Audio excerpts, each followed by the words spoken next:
Hey everyone, in this video we're going to be talking about the Samsung Galaxy A03s. This is a phone that came out in August 2021. So why is it important to make a video about it in 2024, which is almost 3 years later? Well, if you look at the major prepaid carriers, Metro by T-Mobile, Total by Verizon, TracFone, Cricket by AT&T, this phone, even 3 years old, is still being offered on those prepaid carriers. And it's usually the cheapest Samsung option on those carriers. And so it is still worth talking about how this phone behaves and how usable it is in 2024, given updates and given like all the changes that's occurred in the cell phone world these years. In this video, we're going to mostly focus on day-to-day usage as a primary device. And I had a chance to use it as a primary device for about a month because I was traveling and the security situation in that country, made me want to take a phone like this instead of like a more expensive phone. So I did actually use this as my primary device for that 1 month. So in this video, we're going to go over some features that are important for daily use. So very quickly about specs, it's a 4G phone. It's a 4G LTE phone. This is not a 5G phone. It carries the Helio P35 chipset from MediaTek. It has a 720p PLS display, which is kind of like an IPS technology that Samsung uses. This particular model is 32 gigabyte internal storage, 3 gigabyte memory, 13 megapixel main camera with a macro in-depth sensor. Has a 5 megapixel selfie camera, USB Type-C charging, side fingerprint sensor, and micro SD expansion. Now for the design, this is a budget device, so some people may not care so much, but some other people are still conscious about what the phone looks like. So in the 2024 context, this phone looks like other Samsung phones out there. Of course, the S series now have a different look, but it's by this camera module, it's obviously a Samsung, even from some distance away. I do use it with a case like this because it does get slippery from the back. This plastic housing is super slippery. And it is to be expected for a budget plastic device. So my opinion, I don't really have a strong opinion about this design. It's very basic. It doesn't look too old-fashioned. It's not too super special. It's just an okay-looking phone. So as of 2024, the phone has been upgraded to Android 13.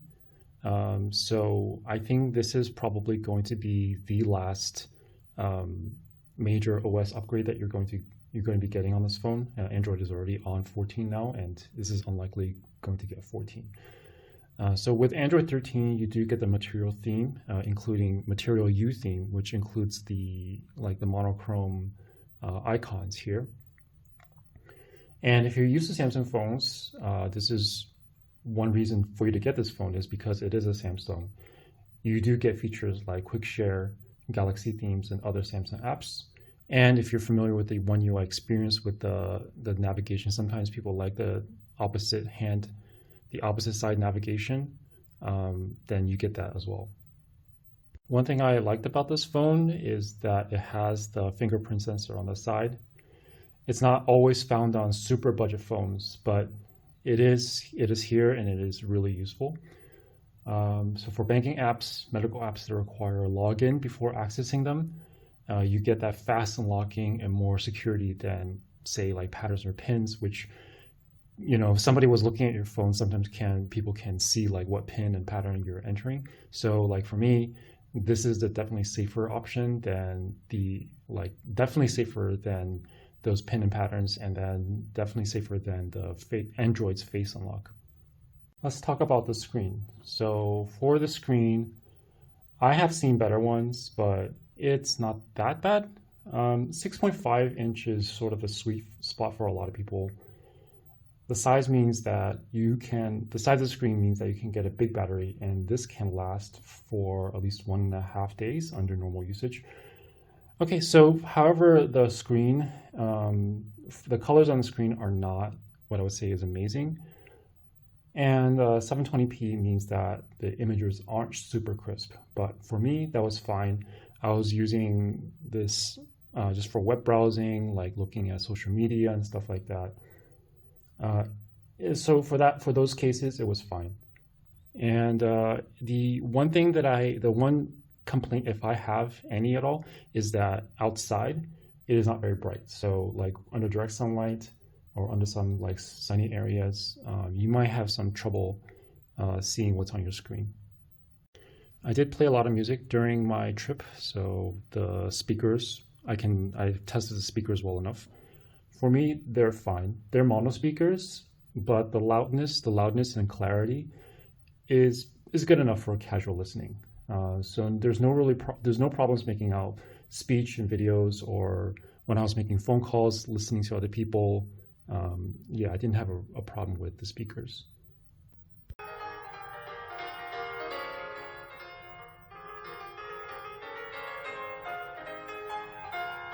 For connectivity, again, I didn't have any issues with this. This is a 4G phone. It does not have 5G. And this is not something that you really have to worry about. In the US, they'll be running 5G and 4G networks together for a really long time, at least for the next several years. So they'll start phasing out 4G when 6G comes, which we're not even in that conversation yet. So don't worry about this for now. Other countries are still on 3G and 4G networks. So if you're traveling, especially to like developing countries, you're going to be using their latest network, which is 4G. This does not have NFC. So if you're thinking about making contactless payments, this is not going to be supported. Let's start talking about a few of the not so great things about this phone. The first thing is performance. So while I was traveling, I was using everything from maps to translate, web browsing, YouTube, food delivery apps, ride hailing. And most of the time it was totally fine. It was adequate. But when you're actually doing stuff, lag is noticeable. But if you use an app frequently, then the phone tries to keep it faster.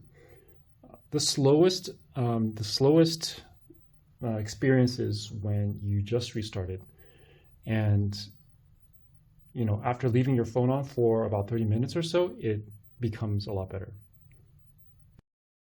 The photo quality is pretty much what you'd expect from a budget device. Daytime photos are passable, but you can still see that dynamic range is pretty bad, with the flowers lacking vibrancy and the lack of details where the image is dark. And we don't even have to talk about the low-light photos. Those are just not usable at all. So this is my review of the Samsung A03s in 2024. If you're okay with its limitations, under $80 unlocked or free with a prepaid carrier, I think it's worth it. At over $100, you can start looking at some older 5G phones like the Moto G 5G 2022 or the Samsung A13 5G. So those are going to be better values if you're able to spend $20, $30 more. So let me know what you think about this phone in the comments below. What are your experiences? And see you on the next one.